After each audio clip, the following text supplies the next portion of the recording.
Hello student, good morning all of you. Student +2 geography का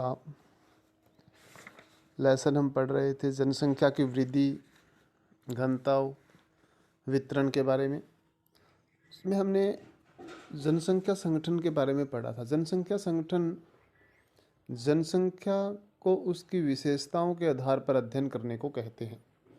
जैसे कि जनसंख्या को लिंग के आधार पर अगर हम स्टडी कर रहे हैं, जनसंख्या को भाषा के आधार पर, जनसंख्या को धर्म के आधार पर स्टडी कर रहे हैं, या व्यवसाय के आधार पर अगर हम उसके विशेषताओं को देख रहे हैं तो उसको हम जनसंख्या संगठन कहते हैं।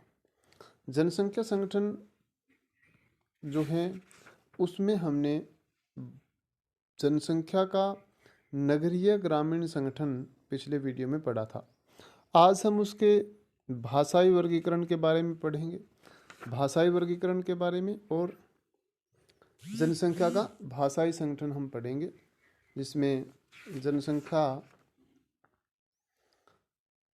को किस प्रकार से भाषा के आधार पर डिवाइड किया गया है, या भारत में किस प्रकार के जनसंख्या भाषाई संगठन पाया जाता है। भारत एक भाषाई विविधता की भूमि है। गियर्सन के अनुसार देश में 179 भाषाएं और 544 के लगभग बोलियां थी। एक सर्वे किया गया था भारत में 1903 से 1928 के बीच, जिसमें देश में 179 भाषाएं और 544 के लगभग बोलियां मिली। क्योंकि भारत एक विविधता वाला देश है जिसमें बहुत सारी भाषाएं बोली जाती हैं।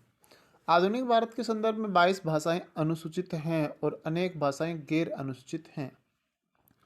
वर्तमान में भारत में 22 भाषाओं को भारतीय संविधान में अनुसूचित भाषाओं का दर्जा दिया गया है। इसका मतलब है कि 22 भाषाएं भारतीय संविधान में वर्णित की गई है, जिनमें से किसी भी भाषा में राज्य अपना कामकाज कर सकते हैं, अपनी पढ़ाई को जारी रख सकते हैं, और ये भाषा बोली जा सकती है और संविधान में लिखित है। इसके अलावा भी बहुत सारी गैर अनुसूचित भाषाएं हैं जिनको संविधान में जगह नहीं मिली है, वो गैर अनुसूचित भाषाएं भारत की हैं। अनुसूचित भाषाओं में हिंदी बोलने वालों का प्रतिशत सबसे ज़्यादा है। जो 22 भारतीय भाषाएं हैं भारत के संविधान में लिखित, उनमें हिंदी बोलने वालों का प्रतिशत सबसे ज़्यादा है। लघुतम भाषा वर्ग संस्कृत बोलने वाले कम हैं। बाडो, मणिपुरी बोलने वाले भी कम हैं। ये 3 भाषाएं हैं जिनकी संख्या काफ़ी कम है लोगों की बोलने वालों।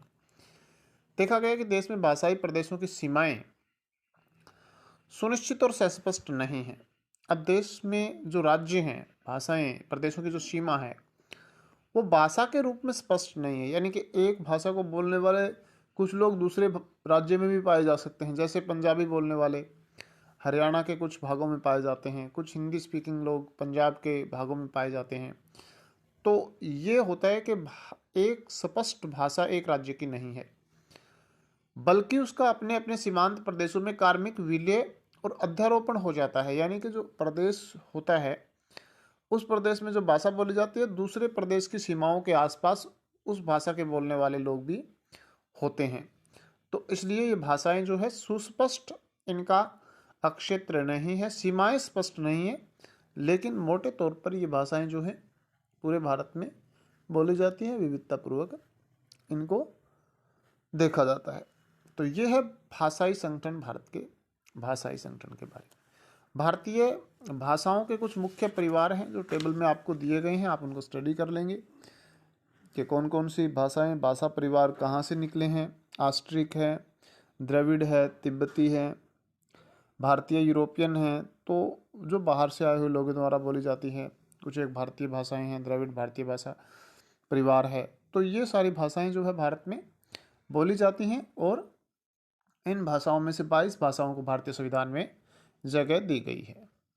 भाषाई संगठन के बाद अब हम देखेंगे धार्मिक संगठन, यानी कि धर्म के आधार पर लोगों का संगठन किस प्रकार से भारत में है। धर्म सर्वाधिक भारतीयों के सांस्कृतिक और राजनीतिक जीवन को प्रभावित करने वाले प्रमुख बलों में से एक है, क्योंकि धर्म लोगों के परिवार और सामुदायिक जीवन के लगभग सभी पक्षों को आभासी रूप से व्याप्त होता है।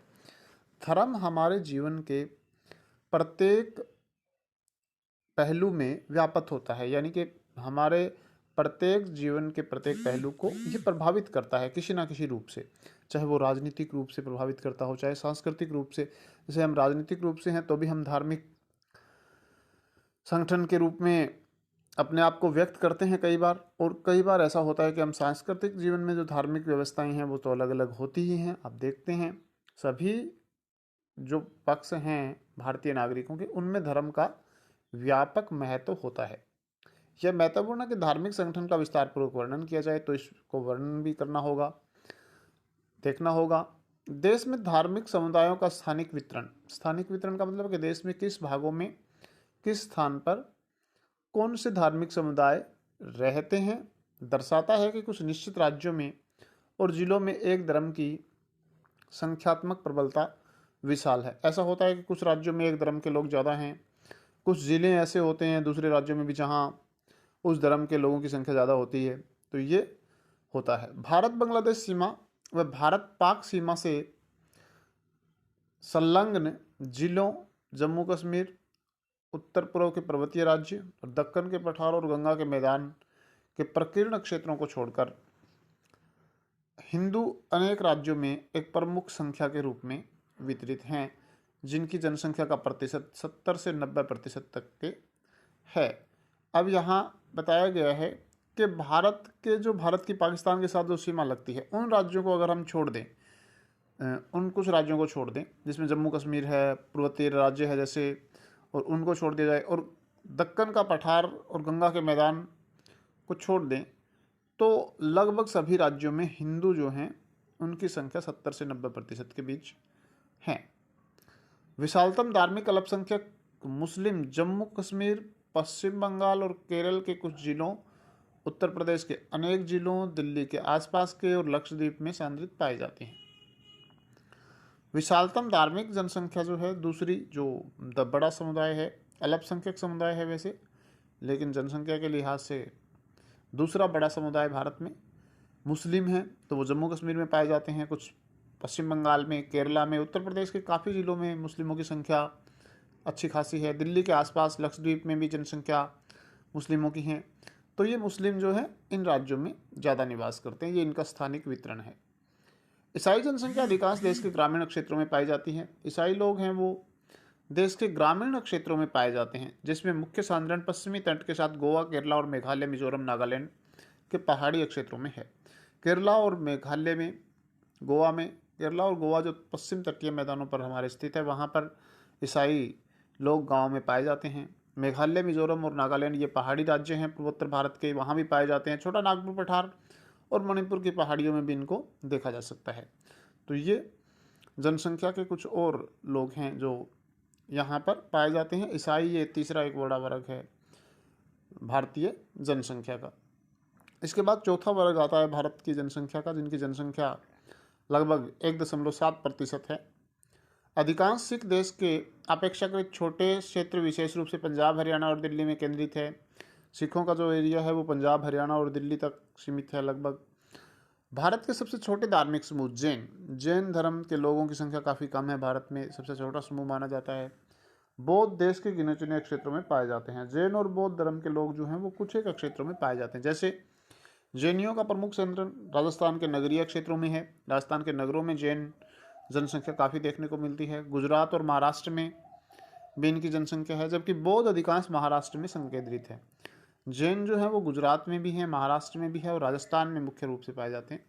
बौद्ध धर्म के लोग जो है वो महाराष्ट्र में ज़्यादा केंद्रित हैं। बौद्ध बाहुल्य अन्य क्षेत्र, बौद्ध जो धर्म के लोग हैं उनके अन्य क्षेत्र भी हैं, जैसे सिक्किम है, अरुणाचल प्रदेश, जम्मू कश्मीर और लद्दाख का जो इलाका है वहाँ भी पाए जाते हैं। त्रिपुरा, हिमाचल प्रदेश और लाहौल और स्पीति। लाहौल स्पीति ये हिमाचल प्रदेश का एक अलग ज्योग्राफिकल रीजन भी है और ज़िले भी हैं, तो इसलिए वहाँ पर पाया जाता है। लाहौल स्पीति में भी जो बौद्ध धर्म के लोग हैं पाए जाते हैं। भारत के अन्य धर्मों में जरतुस जनजातीय एवं अन्य देशज निष्ठाएं और विश्वास सम्मिलित हैं। ये समूह छोटे समूहों में केंद्रित हैं और देश भर में बिखरे हुए। इनके अलावा भी कुछ अन्य धर्मों के लोग हैं जस्तुस, और ये जनजातियाँ ये देश के अलग अलग भागों में पाई जाती हैं, अलग अलग इनका संकेंद्रण पाया जाता है। तो ये भारत की धार्मिक संगठन के बारे में है, जनसंख्या धर्म के आधार पर किस प्रकार से वितरित है, भाषा के आधार पर क्या है भारत में।